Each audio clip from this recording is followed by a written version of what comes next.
এই যে দরজাটি আপনারা দেখতে পাচ্ছেন, এখানে আনারকলিকে জীবন্ত কবর দেওয়া হয়েছিল। কিন্তু কেন, সব বলবো এক এক করে। যদি ভালো লাগে অবশ্যই লাইক, শেয়ার, কমেন্ট এবং অবশ্যই সাবস্ক্রাইব করতে ভুলবেন না। এখানকার লোকাল গাইডরা বলেন এই দরজার পিছনে একটি গোপন সুড়ঙ্গ আছে, যেটি পৌঁছে গেছে একদম আগ্রা ফোর্ট পর্যন্ত। যুদ্ধের সময় যাতে রাজপরিবারের সদস্যরা এই পথ দিয়ে লুকিয়ে পালিয়ে প্রাণ বাঁচাতে পারেন, তার জন্যই এই গোপন সুড়ঙ্গ নির্মাণ করা হয়েছিল। এখন প্রশ্ন হলো, আনারকলি কে ছিলেন? তার আসল নামই বা কি ছিল? আনারকলির আসল নাম ছিল নাদিরা বেগম। আবার অন্য জায়গায় খুঁজে পাই তার নাম ছিল শরীফুন্নেসা। তার নাম যাই হোক না কেন, তিনি ছিলেন ইরানের এক ব্যবসায়ীর মেয়ে। যখন তার বয়স 15, তখন একদিন তিনি তার বাবার সাথে জলপথে আফ্রিকা থেকে যাত্রা শুরু করেন। এই যাত্রাপথে হঠাৎই তারা জলদস্যুদের আক্রমণের শিকার হয় এবং তারা তার বাবাকে হত্যা করে। এরপর জলদস্যুরা তাকে ইস্তাম্বুলের কৃতদাস বাজারে এক পতিতালয়ের মালিকের কাছে বিক্রি করে দেয়। সেখানেই চলে তার নাচ, গান এবং জলসার বিভিন্ন তালিম। তাকে বিক্রি করে দেয়া হয় এরপর এক ধনী ব্যবসায়ীর কাছে। এরপর ওই ধনী ব্যবসায়ী কিছুদিন তার কাছে রেখে দেওয়ার পর তাকে উপহার হিসাবে তুরস্কের এক সম্রাটের কাছে তাকে পাঠিয়ে দেন। এরপর এই তুরস্কের সম্রাটই একদিন উপঢৌকন হিসাবে আনারকলিকে সম্রাট আকবরের কাছে পাঠান তার মনোরঞ্জন করার জন্য। নাচ গান ছাড়াও আনারকলি যেহেতু সাহিত্য এবং উপন্যাস চর্চাতেও পারদর্শিনী ছিলেন, স্বাভাবিকভাবেই তার ব্যক্তিত্বও ছিল খুব সুন্দর এবং চোখে পড়ার মতো। সম্রাট আকবরের রাজসভায় প্রথমবার তাকে নববর্ষের অনুষ্ঠানে উপস্থাপন করা হয়। সেই সময় তার রূপে মুগ্ধ হয়ে আকবর তার নাম দেন আনারকলি এবং সেই থেকেই তিনি সকলের কাছে আনারকলি নামে পরিচিত হন।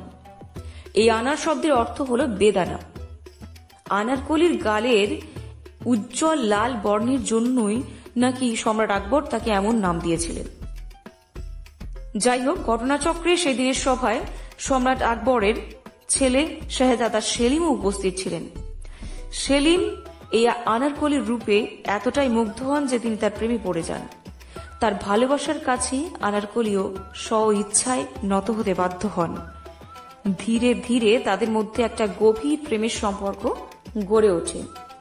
তাদের এই অসম ভালোবাসার পরিণতি যে ভয়ঙ্কর রূপ নেবে তারা তা পূর্বেই জ্ঞাত ছিলেন। তাদের এই গোপন মেলামেশার কথা ক্রমশই মহলের এক প্রান্ত থেকে অন্য প্রান্তে ছড়িয়ে পড়ে। একদিন সম্রাট আকবর তার বিশ্বস্ত সভাসদ আবুল ফজলের চালাকিতে শাহজাদা সেলিম ও আনারকলির গোপন প্রেমের রহস্য ফাঁস করে ফেলেন। এইবার শেষবারের মতো যখন শাহজাদা সেলিম এবং আনারকলির সাথে প্রাসাদের অদূরেই যে রাবি নদী আছে সেখানে যখন তারা একটি গোপন স্থানে দেখা করতে যান, তখন হঠাৎই তারা আকবরের সেনাদের হাতে ধরা পড়ে যান এবং সেখানেই সেলিম তাকে নিয়ে লুকিয়ে পালিয়ে যায় সেখান থেকে।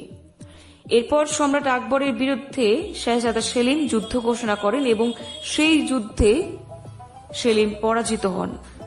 তাকে মৃত্যুদণ্ড দেয়া হয়। এই খবর শোনা মাত্র আনারকলি নিজের প্রেমিক মানুষটির প্রাণ বাঁচাতে সব দোষ নিজের মাথায় নেন। এরপর সম্রাট আকবর সিদ্ধান্ত বদলে শাহজাদা সেলিমের পরিবর্তে আনারকলিকে মৃত্যুদণ্ডে দণ্ডিত করেন এবং এই সেই দরজা যার পিছনে আনারকলি তথা এক জীবন্ত ভালোবাসার কবর দেয়া হয়েছিল। কেমন লাগলো আজকের এই পরিবেশনা? ভালো লাগলে অবশ্যই সাবস্ক্রাইব, শেয়ার আর লাইক এবং কমেন্ট করতে ভুলবেন না।